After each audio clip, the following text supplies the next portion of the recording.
This is my 1961 Kelvinator dehumidifier.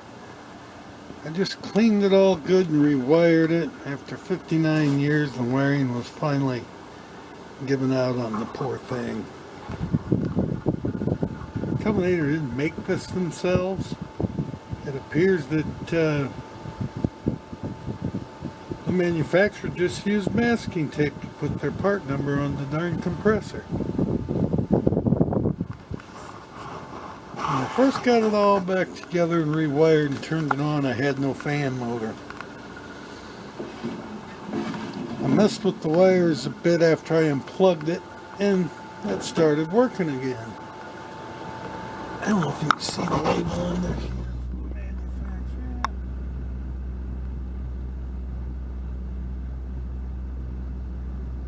Made in Columbus, Ohio by EPCO.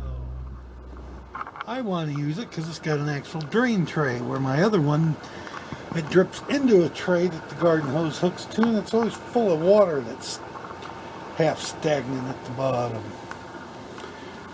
But after the fan motor started running, I have a bit of an unusual electrical hot smell.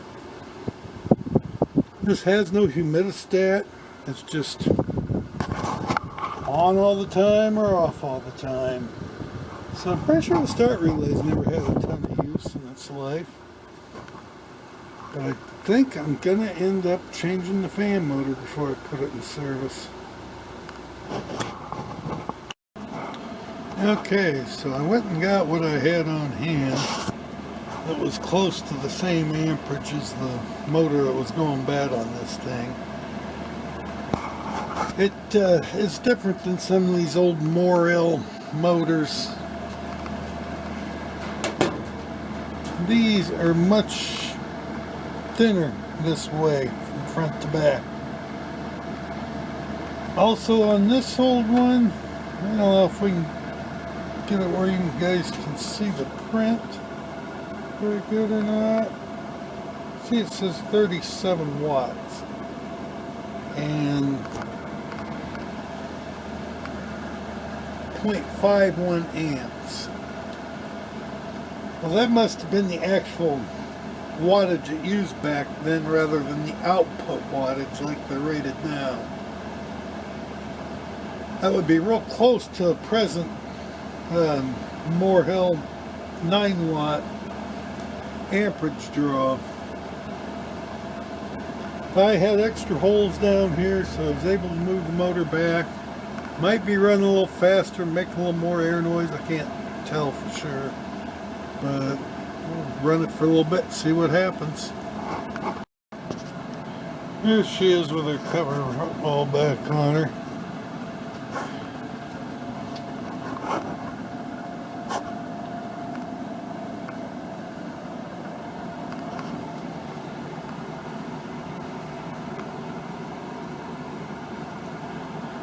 And since Morrill made the motor a little flat spot on each side, it made it pretty handy to take a nut driver and drive the cover off the windings. And looks like our problem is maybe the connection where the wire hook's on. And the heat may have already damaged the winding next to it. Have to check that out a little better. Yeah, it seems kind of strange, but the magnet wire burnt to a few inches from where it was braced to the lead wire. Solder braced, it looks like. And I figured the windings were damaged, but I've been rubbing on it with a Q-tip, and the more I rub it, the more it cleans up. I need to get a toothbrush or something and see what I get in the end. Yeah, I cleaned some more of the stuff off. I can see one little spot for sure that's bare there on the one wire.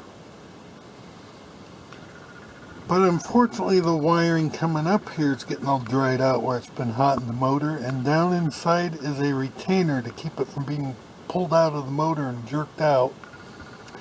And I don't know if I can get the leads changed without taking the stator out of the housing.